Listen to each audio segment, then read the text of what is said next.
So one of the questions that somebody might have for me is how did you get involved in speaking about religion, and why do you support Islam? Why do you seem to defend Islam? And there's a lot that goes into that question. As I was saying, when I started to do work to try to confront what seemed to be these improper systemic powers that even the atheists were utilizing, some of the religious type systemic powers were utilizing those same functions, and so are the atheists. And their main enemy, quote unquote enemy or opposition, was Islam, or that's what they were saying. The reasoning that it comes into interaction with, even like in my estimation, to oversimplify, to even bring up Islam, is because it counters this narrative of this kind of like Judeo-Christian Israel connection. Basically, because it's Israel, they try to frame it as Israel versus Islam. And so in their preservation, then they appeal to connecting the world power to Israel. Within this whole conundrum, then, over the years, there had become, to put it simply, like if someone just straightforward asked me, like say they're like, I'm trying to follow your stuff. I'm trying to understand where you're coming from. We could see how you could, like, if you wanted to resist, or if you felt the need to resist Sam Harris and his movement, and his main enemy is Islam, and his main power that he preserves is the dominant world system and its function, even to the point where he'll kind of throw a bone to Judeo-Christian approaches and whatever, but ultimately still wants to rid them as well. Then, at least in the past, that was his approach. He may have changed at this point, but he still basically was one of the main enemies of Islam, right? So initially, I didn't start out back in the day thinking that I would ever be drawn into the defense of Islam. I didn't not think about it. I just didn't really think about it, or just I actually did start thinking about it after 9/11. Growing up, I just kind of had my own life to try to situate, and my worldview was kind of small. We had our things to stabilize in our lives. Our communities had a lot of nation building to do. And so it wasn't until after 9/11 that I started to recognize. So a lot of my story, I was saying how I started to have these stirrings to help heal some of this rift of religion in the system and whatnot, and of which directly affected our communities, our tribal communities. And I started to notice after 9/11 this kind of, when I had started looking into corrective measures for understanding religion in relation to this kind of like nationalistic fervor that was developing, like a religious connotation, I started to become, as I was saying before in some other videos, I started to become connected to certain Christian movements that were questioning how Christianity had become a part of this like kind of more dominant system forces, and if that was true. And so since I had grown up under the effects of those types of interpretations, it was interesting to me, because as Native people, we had also experienced some of these skewed versions of Christianity, or Judeo-Christianity, a type of Christianity that draws its power from the conquest narratives related to Israel. And in understanding more about Christ, then you start to find that Christ wasn't seeming to draw from the power of the conquest narratives, the occupying of land, the occupying of systems, and justifying this as a power of God. And so I remember just going through this stage and thinking, how do we view Christ and shift from these like conquest narratives? How do we understand in the Hebrew text where those conquest narratives came from and how it still affects the world and how the world has these geopolitical connections to these approaches. And so this was several years back. At that point, I really didn't have enough of a framework to even fully understand all of that. I had to go into stages of doing my own reading and research, and so that's what I was doing. I started to, at that time after 9/11, become frustrated with the state of the animation of what religion had started to become in the United States, because people were developing this animated hostility toward Islam, towards other racial groups in the streets, and religion started to become contentious. I could see at that time why, in the midst of that atmosphere, this atheist movement would develop, in just basically saying there's no way we can reconcile all these different religious beliefs. We might as well just get rid of all of it. So I can kind of see the reasoning of that. I think people were frustrated. I think people were thinking, let's just all figure something out so we're not all living in these like perpetual tensions, right? And it's, you can understand how people could get to that point, while at the same time, realizing in practice, we actually have to figure it out. We actually have to figure out what's true about life and stuff like that, because even, it just comes right back up. The things we don't really heal from or reconcile or properly align just seem to resurface and keep resurfacing, right?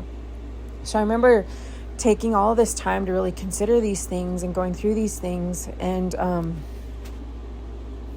so yeah, that was just kind of what started to surface after 9/11. And you can understand why there would be this tension, and we can look back and think, why did that surface in the country, and what was it? What was going on in the rest of the world? It also helped magnify that a lot of people in the States were very incubated from not knowing what was going on in the rest of the world and all of these different things, and how did it get to this point? Even till this day, people are still trying to figure out the truth of what was behind all of these different influences happening, within foreign policy and geopolitics, right? But anyway, going back though, that was around the time when it started to become something I would think about. A lot of people were divided. A lot of people were divided along the lines of hearing stuff about Islam and then just kind of believing it in the fullness of claims against Islam. And then they would just kind of intensify their divided beliefs, right? Hearing all of these things, demonizing. And I think it's kind of easy to think that way. It's kind of easy, to just kind of go along with the initial story or report that's being told and not really do the work to think, wait a second, is this even true? Especially when the ramifications are to also join in on those interpretations and then go to war against various ones and battle against various ones and whatnot. And so when it gets to that point, you think, wait a second. I remember feeling confronted with these ideas of, wait a second, that was done to our people. Those claims and those approaches are demonizing certain groups were done to our people. And so I had this conviction to think, wait a second, we need to look into this. We need to get to know other people and get to know what's going on, especially when it simply just draws us and absorbs us into being recruited into these same power structures and divides that are perpetuated. And so that was around the time when I really kind of had a pause, and I was thinking, something about this seems wrong. And the outcomes of this fervor and these animations, just the result of it, the fruit of it, create more hostility and more division and more witch hunts and more of these animations and these forces. And I just remember thinking, this does not seem like the Spirit of God that I had experienced. This does not seem like the gospel message. These actions and these behaviors, because we would have people just doing the increasingly most grotesque things on the streets and justifying all these divisions, and it just seemed wrong to me, right? And that's not to say that we never have times where there's legitimate security needs or legitimate vetting of people's behavior and things like that. There's times to do that. But it also doesn't mean that we generalize everybody, or, that we don't do the work to look into what's true, what's actually true about certain people. So anyway, on a simple note, that would kind of explain when I first started to think about it, and I first started associating it with my conviction for healing and understanding certain things going on a systems level as the world was shifting into these world connections, and how do we connect that with other groups.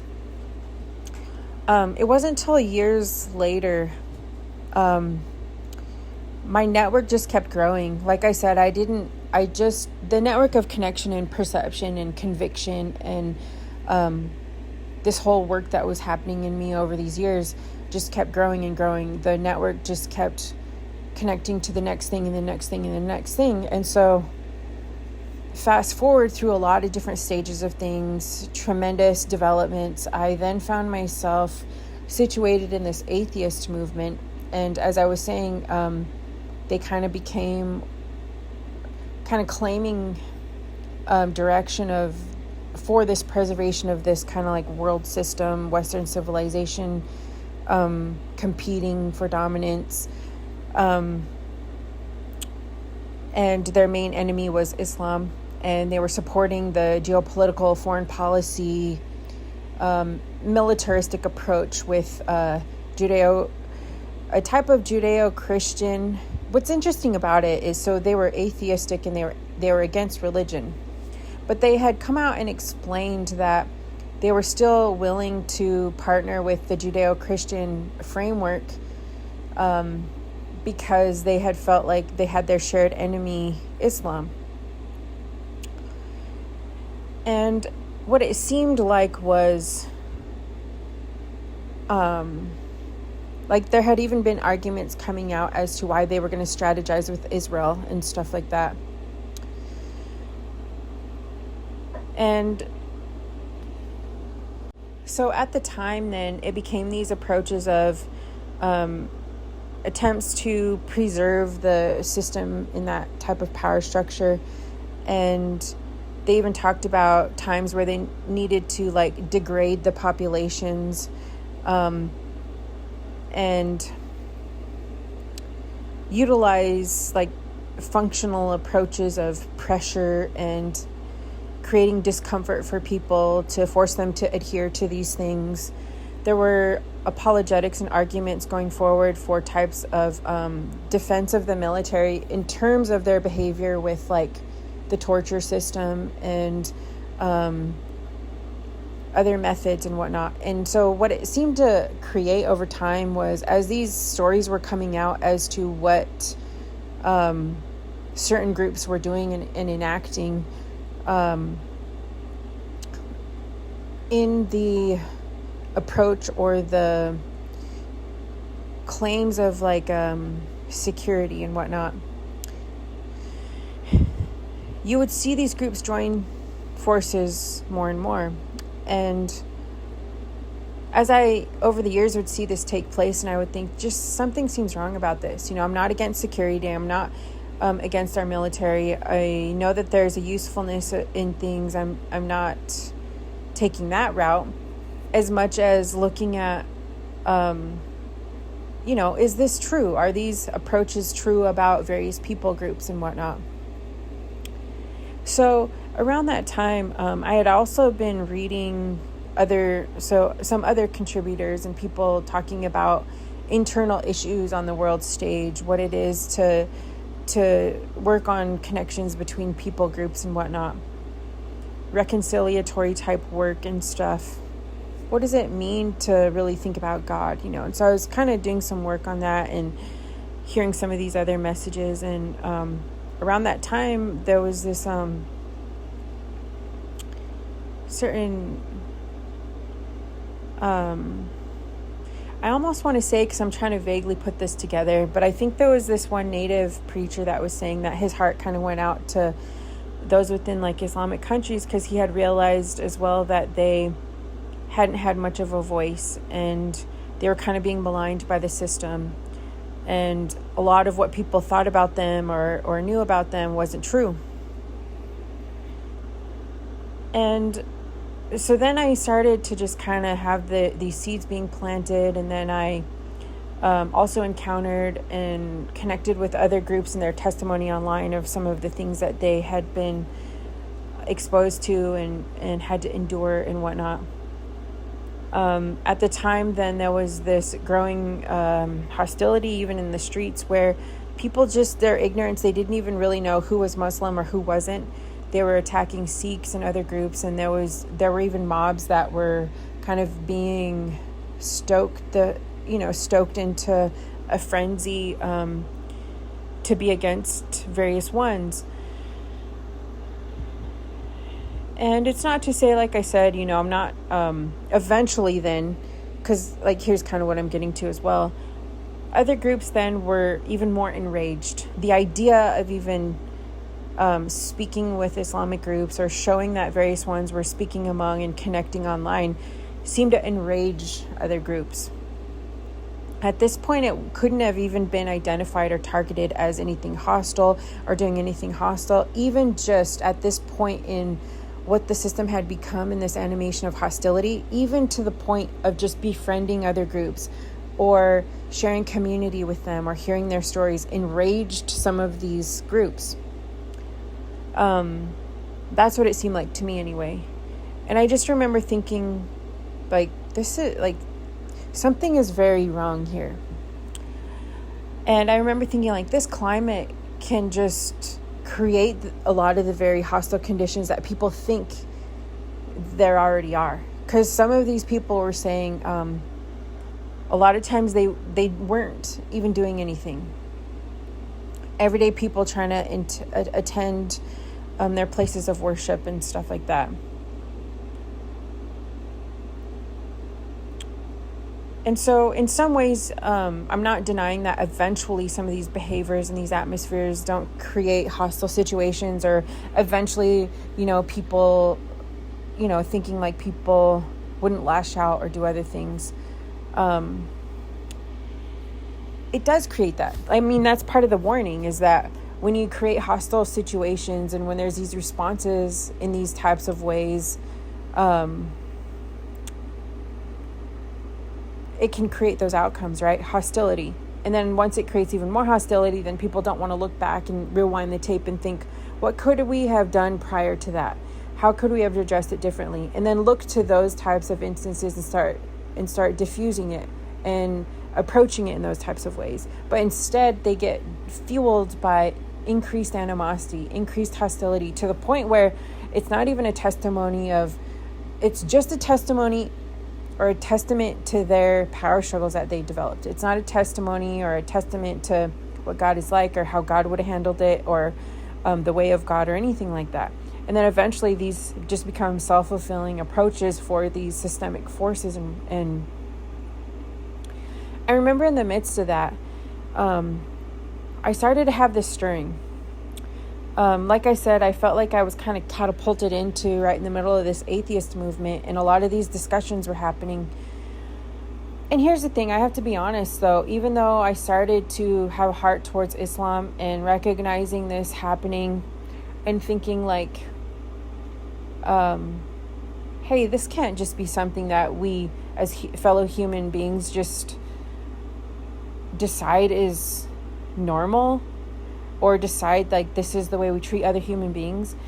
And how could I even claim to understand anything about the way of Jesus or these other things and then behave in such ways, right?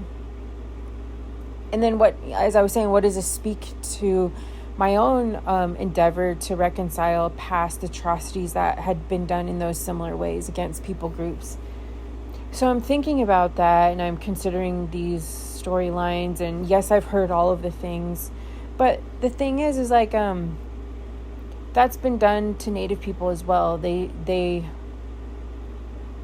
get into other groups will get into various conflicts, and then they'll start saying stuff like, you sacrifice animals, you're evil, you worship the devil, and all of these approaches, right?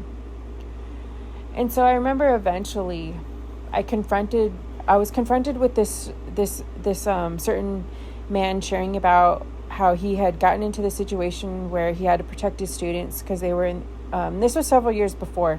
This isn't now where people now have continued hostility and just, like they make reference to, going back and forth about who started what or who, what, where, why, when, right? This was years prior, and I was really moved by his story, and it was another one of those instances where it enraged other people online. They felt like it was an emotional, I think in my estimation, they felt like it was an emotionally stirring story, and it enraged them that it would humanize Muslims, and they were even more upset after that. And I just remember thinking my heart was really stirred toward it, and I started to have these connections where around this time I really started to feel called to advocate for Islam. And I'd shared this in the past before, because basically if someone asked me, if they straight up asked me and said, okay, so you study scripture, you know about the way of Jesus, and you challenge some of these interpretations, why don't you just let Islam go? Why don't you just not, why even talk about Islam? I think I would straight up say, I do feel like God called me to be a part of advocating for Islam. Straight up, that's just what I would say. And to my surprise, after I started to have that connection, I just, how do I explain? So it's kind of one thing when you're just, sharing for universal human values and whatnot, and put into these various situations.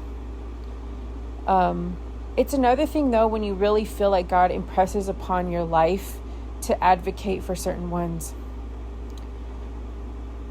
Even to the point where years ago, when I wondered about it and I questioned it, because I had heard all the things. I've heard all the things about other countries saying stuff about the veil and some of the stuff that they were doing to Muslim women. Here's the thing. There were atrocious things happening to Muslim women on the streets when Muslims... So this was after 9/11, when this fervor across developing nations just poured out against Islam, right? What's also really peculiar about it, though, is what we're coming out with now is when they're even investigating those that were involved in 9/11, there's some peculiar connections to Israel. And if people legitimately were that concerned, it is atrocious what happened in 9/11, absolutely. Warfare is atrocious that's been happening in other countries when we haven't even been seeing it. And then the hidden stuff coming out of the prisons tied to the militaristic approaches with some of these endeavors is also atrocious, right? And we didn't know about it. But you would think that if people were seriously concerned about 9/11, of which they should be, they would have looked at all of the different angles and those involved, and they would have investigated, was Israel involved in some of this stuff? Were there other connections involved?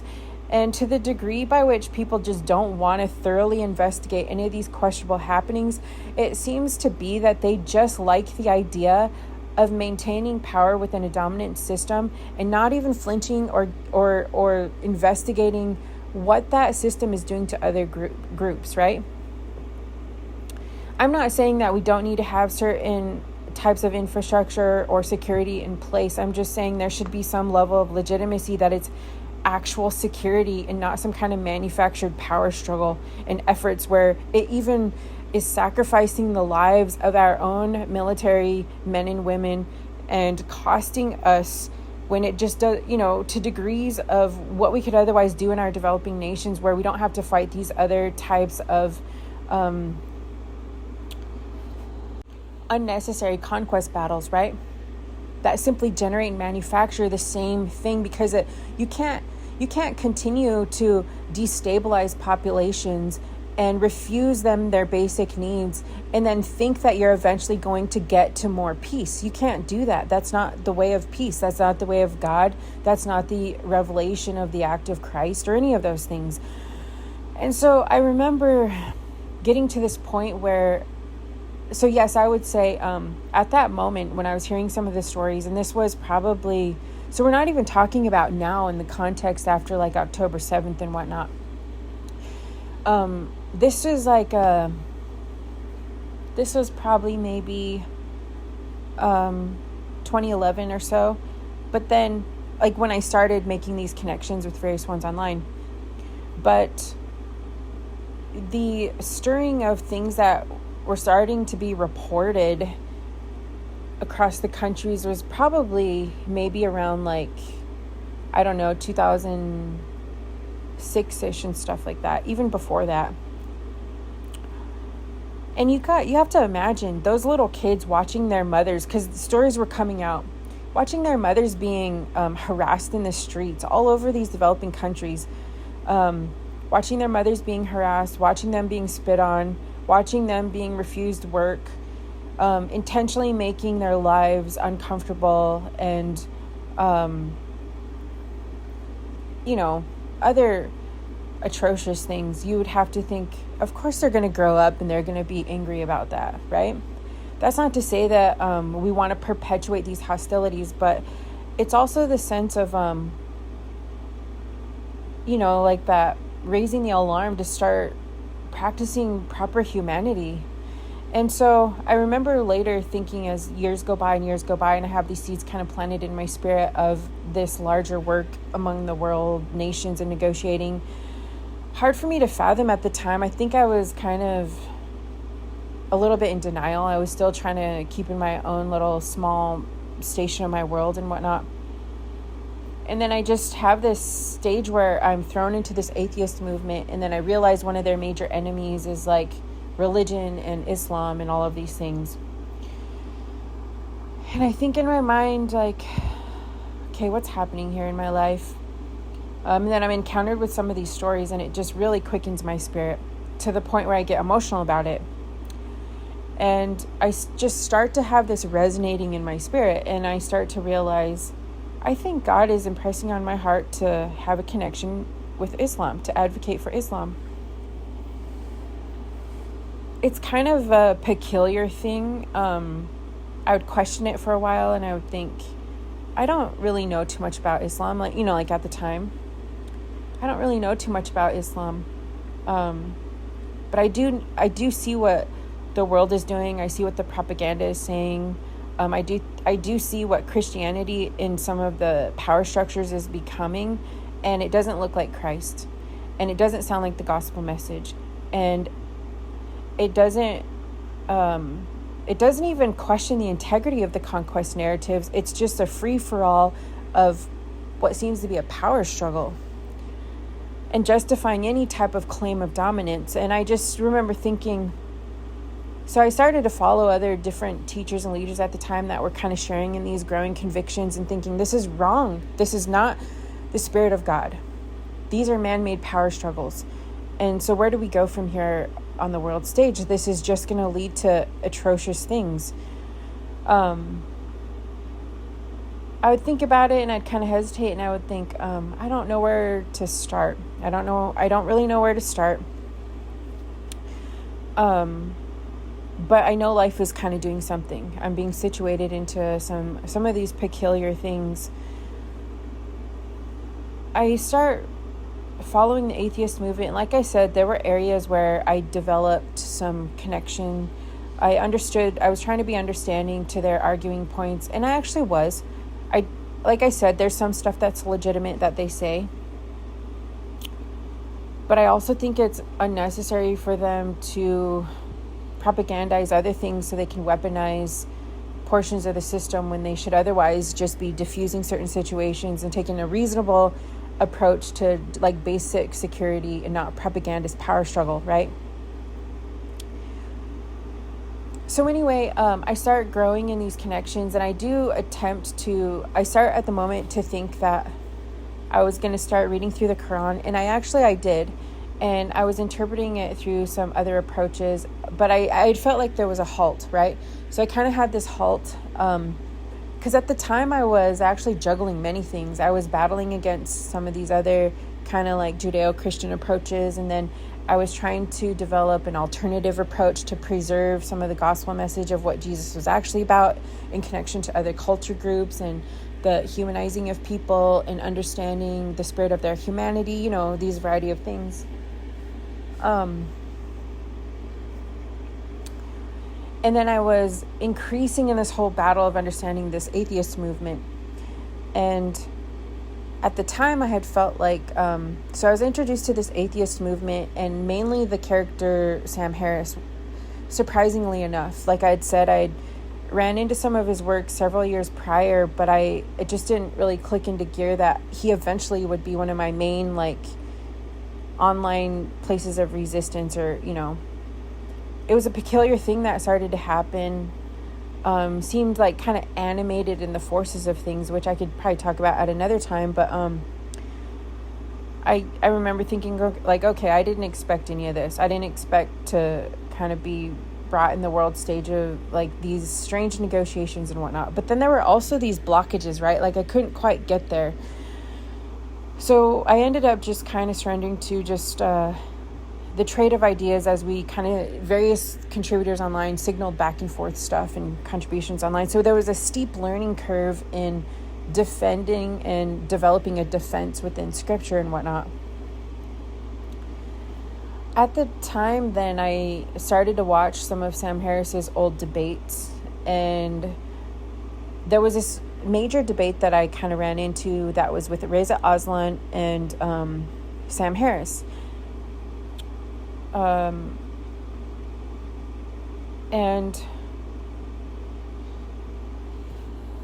at the time it ended up being that, so eventually you'll kind of learn that within Islam there's these different factions, right? Like the Sunni and the Shia. And there's different reasonings to that, right?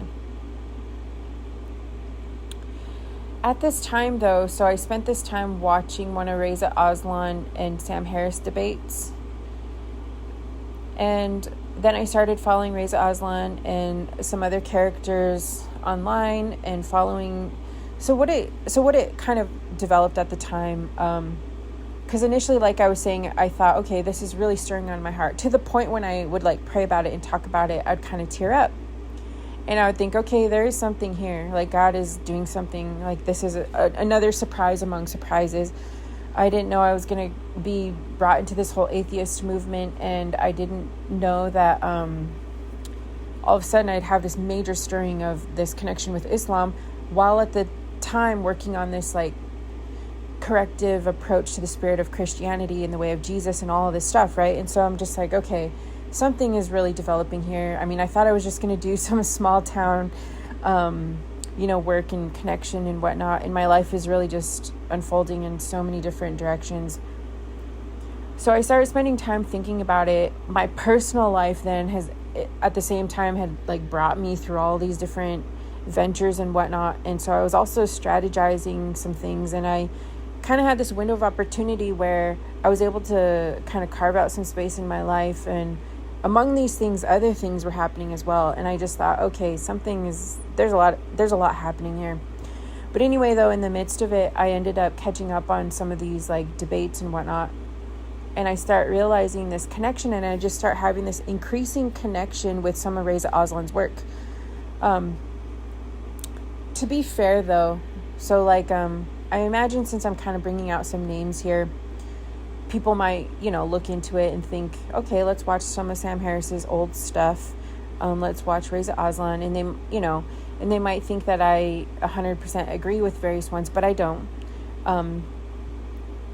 I do feel online friendly toward Reza Aslan. I understand where, I support some of what he's negotiating for, and I'd like to see more of that ability for people to understand there's these portions that I agree with him, in terms of he kind of takes this approach that I see reminiscent in what I'm trying to do in terms of the background culture of connection and practice that goes into religion. He also has this tension toward Christianity. He talks about before having a past where he accepted Christ, but then later, within other obstacles, he had a difficulty with the message of Christ or some of the practices and whatnot. And that's totally understandable. I get that because I've had questions myself, right? So there's areas where he's caught up in his own diplomatic negotiating. And so there's areas where I can agree with him and areas where I can disagree.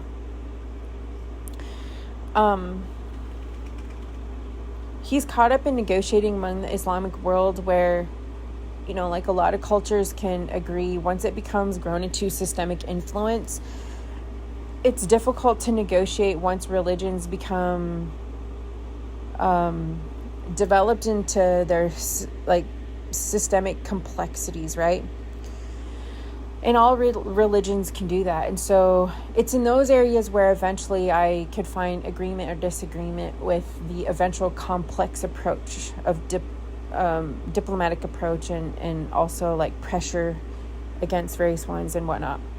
Generally, though, with the nucleus of what his arguments are, though, I started to really connect with some of what he was saying and realizing, whoa, there's something connecting here where I feel like if I talked with him, we could resonate in terms of comparing notes on other connections pertaining to religion where you can negotiate and have diplomatic connections with other groups. So he's taking this approach when he discusses like with Sam Harris, and there starts to feel like this camaraderie with other religious contributors, because at that time it starts to become this like religion versus atheists, right? It is an oversimplification, but there was like general connection. And so at this time I started to develop this connection with Reza Aslan and his work. And I start following him online. I start following other like Muslim scholars and contributors. I think various ones, there was like kind of a signal of understanding of things online, had maybe started to learn that I had a legitimate connection. And so here's the thing. What I started to learn over time is that we don't always have to have first and foremost the final result of like the full equation of someone's arguing point or whatnot. But as long as we're not first and foremost trying to dominate them and utilize systemic forces to control their lives, and then we also think of them through this shared humanity, that really goes a long way. It goes a long way to start then having a decent conversation, because a lot of these other influencers and contributors, they approach some of these topics seemingly having first and foremost a lot of control measures, a lot of dominance stance, a lot of power struggle, and an intention to dehumanize their opponent. And there becomes these like arguing points of religiosity and these other animated forces. And it just seems to me that if you approach a situation where you don't even care about the humanity of your opponent or who you're discussing with, then how do you expect for it to increase in the spirit of what mutuality through God is, right? So as I'm getting drawn into these conversations and whatnot and learning more from this worldview, I mean, there's a variety of other different interpretations. I then start realizing, and I'm drawn to read his book, Reza Aslan's book, No God But God. And I really start in on seeing a lot of benefits to how he's approaching understanding Islam. I understand. So one of the things that I would say, though, is, so I think at least for me, it's good to understand when you read the book No God But God, that Reza Aslan is writing this right after 9/11 within the context of those tensions that I'm talking about, and also likely to be very much aware that no, it's not a climate that people are going to want to hear your arguing point if you're not kind of diplomatic and acknowledging some of the threats of Islam and whatnot. And so I find that I agree with, say, like the first half of his book, where he brings the history and the culture and the connection, and also acknowledges, seeking for a more reconciled approach of Islam with the world and whatnot. And there's other introductions that I also find very interesting. He talks about eventually the complexities, like in any religion, where as a religion and a spirit of a movement grows, then eventually there's these complex stages where you have to start looking into what do a variety of these things mean in terms of applications of how existence works and God and whatnot. And I find those interesting. I'll have to reread the book. It's actually very extensive. It's a long book, and so it'd take me a while to reread it. I actually do think it would be useful for me to reread his book, No God But God. But I think one of the things I need to clarify in the context of what we're dealing with now, with the conflict in Gaza and the conflict with Iran, I feel like, so he does call into question what had become tensions between groups, right? So in the second half of the book, he goes beyond just talking about the origin of Muhammad and the initial movement and the nucleus of the movement. And he goes into, after Muhammad passes away, how it shifts into these battles and these factions among different groups. And the different groups go in their different ways, and they increase in influence in their different areas of conflict and whatnot. I think for me, though, it's necessary for me to clarify that even if he kind of breaks down some of those difficulties that different ones are found in,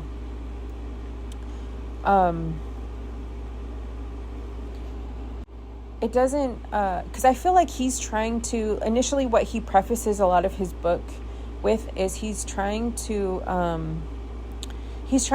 advocate for Islam and to get them into the stage of reform, kind of like a revolutionary movement where some of the developed, more extreme versions of Islam can kind of loosen up a bit, but still have the core of the integrity of what they're about.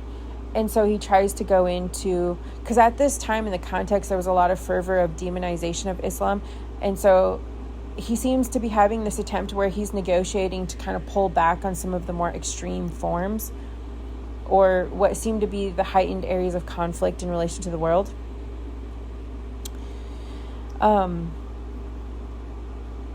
I think for the most part, though, that doesn't come across as like... that he agrees with. So in a sense, it seems like he's trying to have accountability for Islam to have just as much accountability as any other religion. But I do feel like if there were some question as to does he agree with the dominant world system and Western civilization in their war against Islam, I don't think that he would. I don't even know that he's in a place to be able to have the freedom to fully speak on that because of the way that, like, you would like to think there could be a reasonable negotiation on it, but I do still tend to think, even if it's true that Islam has these areas of negotiating and whatnot, or the stages of religion that need to be kind of addressed and whatnot, there is that. But as I was seeing develop over the years, if the system functions and those with an influence wanted to see that, they could facilitate, they could increase the ability for that to happen online and through these discussions. But in general, they usually almost always approach it as they try to maintain a dominant world system and then try to get Islam to be absorbed within it instead of the actual understanding of mutuality. So this is where I can both agree with Reza in how he's attempting to negotiate here in good faith, and I agree with the beginning portions of it. Like I said, I'll have to see if I can reread the second half and see how I would negotiate through. And basically what I'm saying is I don't know that I agree. It's been a long time since I've read the second half of the book where there's the various developed conflicts. I just don't want it to come across as though if I bump the book and I say that I like Reza Aslan's book, No God But God, I don't want it to be misused in the context of today as someone saying, oh, you like this book, this means that you agree with some of the developed conflicts and you're on the side of battling these conflicts.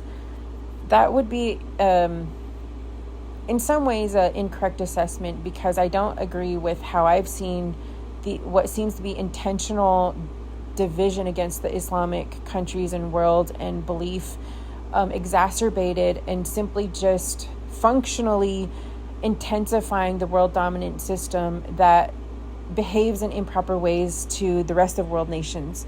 And so I still tend to think a main issue within world conflict are these improper approaches with world dominance, and these improper approaches to the world dominant system, interpreting the Judeo-Christian conquest narratives pertaining to Israel. And that's not to say that I need some terrible things to happen to... it doesn't mean that I'm picking a side of who wins or who loses, as much as across the board universal human rights and various standards and networks of the betterment of humanity can be useful approach. But we don't have that because we have this improper world dominion generating improper conquest narratives pertaining to Israel that have ripple effects of affecting all of these other groups. And I don't think we can ever really get to true reconciliatory spirit of mutuality type negotiations with other groups when that approach still dominates how conversations go forward. And I don't think that approach is a message or standard of God or the way of Christ. And so this is where I'm concerned in this whole conundrum, right? So yes, we can look at eventually how things become exacerbated, but we can't look at it in isolation as separate from being... These systemic battles are not separate from having been generated by these world dominant forces. So I think that's what I was trying to say. And so I remember realizing how I'm getting drawn into all these conversations several years back. In retrospect, when I look back, it very much makes sense, though, to the core and the heart of what I was initially trying to do. Even though I didn't understand it was so far-reaching across world borders and lands and conundrums and whatnot. So I guess that's what I would say. I have done work where before I had started in on reading the Quran, and I had basically looked through it, because people will say, have you ever read it? Have you read this portion or that portion? And yes, I've read a majority of it. I hadn't found anything that really stuck out to me as something that I couldn't reconcile, especially since I'm very much familiar with all of that similar type of language being used in the Judeo-Christian text. I had spent time researching various ones, different perspectives. There's still a tremendous amount that I can still learn from. So I'm definitely not some kind of Islamic scholar by any means. But since I take an approach where, especially since I was encountered with the atheistic approach, where you have to be able to also interpret the factors and the functions and the aspects of life prior to the text so that it's a lens by which you interpret the text by, I'm also used to just drawing out the components of what things are function through. And so when you kind of start seeing a similarity between how things function, then you start to be able to cross-reference between all of these different beliefs and whatnot, the behavioral dynamics, the parameters by which we generally would tend to respond in various ways, the what you kind of call the micro nucleus panned out to the macro, and there's certain point, I would say, in the systems theory, where you can kind of draw parameters around how something functions, right? And so I don't feel like it's too far-fetched to think that we could have areas of reconciling these things. And especially if, say we had a magic wand and we just took out all of the ways by which conflicts function through improper systemic dominance, that would take out probably all of the issues that we think we're fighting, as we fight about the excessive issues on the systemic level and what it does to people and the functions of it and the occupying force of it. If we took out all of those things and we were just looking at the nucleus of various beliefs, then we would realize we would likely realize there's a lot of areas that we could have in common and negotiate and whatnot. And a lot of these excessive things are fighting among the power struggles that are man-made power struggles and dominions, right? And so I guess I'm just kind of talking my way through eventually. The basic points is, how did I even get involved in Islam? How did I start to become aware of some of these trades of ideas, and what does it mean to me? How do I approach it? How was I involved? And so, that's just a very simple version of how I got involved in some of these conversations online, and then the research that I involved myself in and how I was starting to approach it. I do think it's wrong. These days, we'll see a lot of people instigating battles online, and they try to approach it as though these battles that they instigate, like a lot of these, almost every time, every influencer that showcases some type of opposition towards Islam is almost every time generated by an alliance to the present state of how Israel functions within world dominion. And I just happen to think, I know what it's like to be among religious groups that they feel that they have no ability to speak against what Israel is doing or its influence on the world stage. And they tend to think that there's this like inescapable connection between Judeo-Christianity, where they must resist Islam. So almost every contributor that has this major animated fervor against Islam is always, almost always, anchoring themselves in the world dominant system, connecting a type of Christianity related to the conquest narratives that they get and perpetuate with the interpretation of Israel right now. And that isn't the message that we see as, if you read the scripture through, what the revelatory message of the gospel is, and what the revelatory message of the gospel should then give people through the spirit of that revolutionary message, the freedom to spiritually connect and build connection with other people groups around the world. It feels like it's minimizing and diminishing the ability for the actual truth of the gospel message to equip people to do what it's supposed to do. It undermines it by turning the gospel message into another version of the conquest narratives. And I just tend to think that the conquest narratives are a misinterpretation, were not an accurate portrayal of what God was actually trying to do or what God is actually like. And so there's all these things to kind of work through. I feel like in that the improper connection to a Judeo-Christian conquest narrative dominating among the world, I think that in that it has not really acclimated into other forms of connecting the message of Christ and the gospel freedoms and the spirit of mutuality. It instead has to keep generating an enemy. And in that it uses those forces and powers against Islam and all of the measures that can be brought and burdened on various communities, it then creates these cycles of hostility. And then when it results in hostility, then it perpetuates claims of oppositional hostility. And at some level, then it becomes their own power struggle. And so then it becomes this recruiting for justification of these hostilities, as though the hostilities just started at that point, as though there isn't also other forces being set against Islamic communities. That's not to say that I don't I do recognize that once those power struggles get put into place and there's hostilities developed, I do recognize there's legitimate hostilities, and groups get out of sync with what their own testimony of their faith is, and on all different sides they start an actual conflict and combat and justification of hostilities, and it animates it into a whole different level. That does happen.